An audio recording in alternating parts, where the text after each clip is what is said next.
Hello, welcome to Be Wise with B Strata. My name's Scott Bellaby, I'm the Managing Director for B Strata, and today I'm talking with Debbie Morley, who is a Senior Strata Manager and the Education Officer for B Strata. Hello.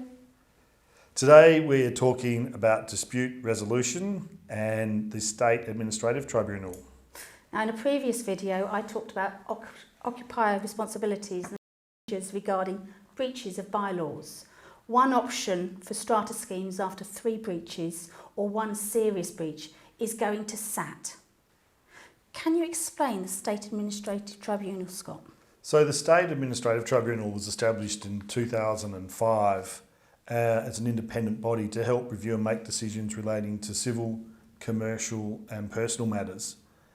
Under the revised strata legislation, SAT, or the State Administrative Tribunal, was given overarching authority to deal with most strata disputes and is effectively regarded as a one-stop shop for all parties. So Scott, who can actually apply to SAT under section 1972? So now under the new legislation, there is a number of people that can make application to SAT with regards to a strata dispute. You've got the strata company, you've got an owner within the strata company, you've got a purchaser, you've got a member of the council, you've got the mortgagee, you've got the seller of a strata scheme. You've also now got the occupier or the tenant within the strata company that can make application at SAT with regards to a dispute. Okay, Scott, occupiers or tenants, they have restricted applications under section 1975. Yes, that's correct, Debbie. Occupiers are restricted in that they can only raise disputes with regards to scheme bylaws, a resolution or a decision of the strata company that maybe directly affects the occupier, and any other obligations or rights that may be granted to the occupier under the Act or the scheme bylaws of the strata company. Okay, and when you make an application, you actually have to make an application against somebody. Yes. Who do you make it against? Yes. Well, pretty much everyone that can make an application is who you can now make an application against. Including tenants? Including tenants. Okay, now under section 197 there are specific items that are not considered scheme disputes, and those that are. What are they? So yes, with regards to scheme disputes, again, coming back to what the occupier can raise, you've got the bylaws, which is a scheme dispute, but you've also got the performance or the failure of the strata company to undertake certain directions as passed as resolutions of the strata company.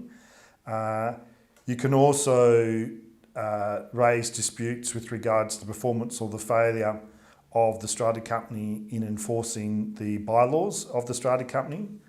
Again, any contravention of the Act is a dispute that can be raised. Also, the appointment or election of a member of the council of an officer, including its validity, can also be raised as a dispute by a party at SAT.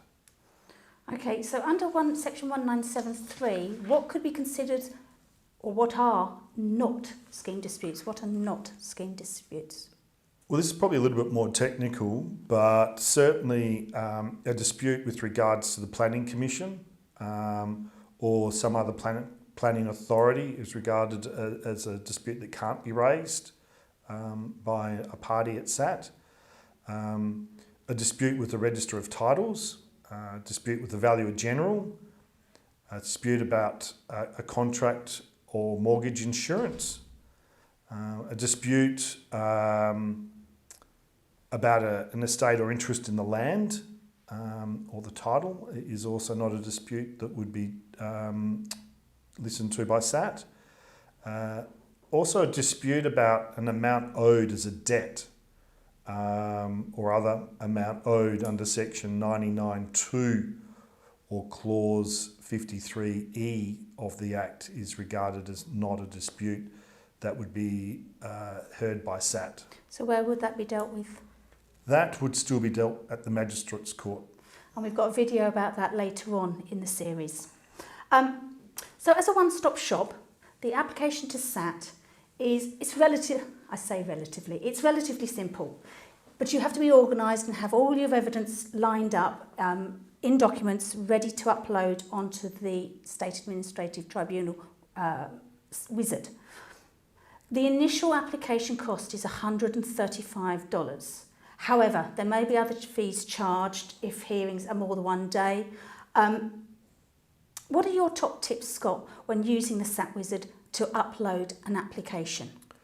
Well, firstly, it's important to note that a strata manager is not authorised to make an application on behalf of the strata company, and I refer you to section 143(5) of the Act with regards to that. But before you get started, you need to make sure you've got your supporting documentation. And that includes a copy of each notification or change of the bylaws, and any other management statements that may affect the strata company. Of course, a copy of the strata plan, which cannot be older than 10 days, so you are required to make a fresh search at Landgate for your strata plan. You also need proof if the applicant is a registered owner and a recent copy of the title relating to the lot of the owner. And if the application is the Council of Owners, a copy of either the minutes of the council meeting or the general meeting at which a resolution was passed that may relate to the dispute that's been lodged. So again, it comes back to having all your ducks lined up before you go to the SAT website to upload the application. Now, how do you physically upload an application? What do you have to do? So it is fairly simple. You can you log in to the SAT website and you need to create an account. And the address for that we will put up on the screen for you now so that you can find your way there. You then go to the strata title section and you need to know the section of the Act in which you're undertaking your application. After lodging the application with SAT, the application must give a copy of the application to all the parties who may be affected by the application. And once SAT accepts your application, all parties named in the application will be notified as to the next steps, which can be a directions hearing to decide how to move forward, a final hearing to hear the parties' arguments, or SAT may make a decision based on the documents without a hearing. So you can already see that there are additional costs adding up. You've got to get a 10-day-old, no more than 10-day-old strata plan, that costs. You've got to have the bylaws, and then you've got to post out all the information to all the respondents. So that ultimately does add extra costs to the strata company. Now at the moment, because of COVID, all the directional hearings are via teleconference. Can you actually explain that SAT process once the application has been lodged in a bit more detail, please, Scott? So generally a directions hearing is held and the SAT member will require all parties to attend. The SAT member will try and identify the real issues in dispute and then plan on how the application will proceed. The member will also consider whether the application should be referred to mediation or a compulsory conference. In some instances, SAT might also recommend whether the application should be considered on the documents without the need for a final hearing. It's important to note that if you are representing yourself, SAT will be there to assist you and help support you in the application and the additional details that may be required. Parties will need to advise SAT of their availability to attend mediation or a compulsory conference or a final hearing. The parties may attend in person or be represented by their lawyer or another representative. The strata manager cannot be listed as a representative for an owner or party making an application for a dispute at SAT. And on the practicalities again, lawyers do cost. So for example, one of my stratas have been in this situation, and for that directional hearing, that's cost them for reading documents around $2,200. So it's something to consider when going through this process. If a party can't attend the hearing in person, or they might live out of the metropolitan location, they can make a special application to attend via telephone or video conferencing. At the first directions hearing, the SAT may ask parties to come back with key witnesses, state which documents will be tendered as part of their case, estimate the time it will take to present their case at the final hearing, consider mediation or compulsory conference or decision based on the documents, and to suggest which dates would be suitable for future hearings. Okay, so at a directional hearing, who can actually attend these? So anyone can attend a SAT hearing, but it doesn't grant you the right to be able to present at the SAT hearing. So again, when you're making those submissions, you will be asked who will be your witnesses or who you'll be calling as key witnesses to present on your behalf with regards to the matter at hand. Owners and tenants residing within the strata company that may have an interest in the scheme can attend, but they're silent observers.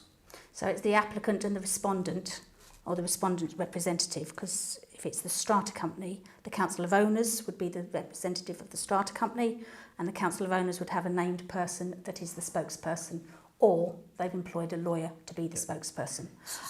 Yes, so certainly our recommendation is that strata companies do engage a lawyer to represent them with regards to strata disputes, and that's really with regards to just about all matters. And as all my owners know, we are not lawyers, so you get the specialist in. You've highlighted the SAT members can make different orders, preliminary orders and final orders, but also SAT can actually dismiss an application. Yes, SAT can dismiss an application, particularly if it's not satisfied that the nature of the dispute is more than a trivial matter. It's not satisfied that the applicant has a specific interest with regards to the matter. It's not satisfied that the purpose of the application, that the purpose of the application is to harass or annoy or cause delay or detriment to the strata company, or it is satisfied that the nature and gravity of the dispute is such that it is reasonable to expect the parties to resolve the dispute without the recourse of the tribunal. And the other thing that's very important to realise is that SAT now, they do actually have teeth. They have financial backing behind them, that where the fines in the past were $500 for breach of bylaws, it's now $2,000. And the orders that they can make now, whether they're interim orders or final orders, and the declarations that they can make are much broader.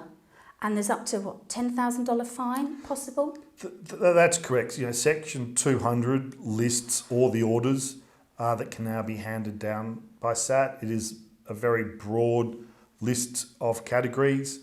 We won't go through and name them all today, but we do certainly refer you to Section 13 of the Act, which deals with the SAT authorities and tribunal proceedings. So we do encourage you, go have a look at sections 197 to 210.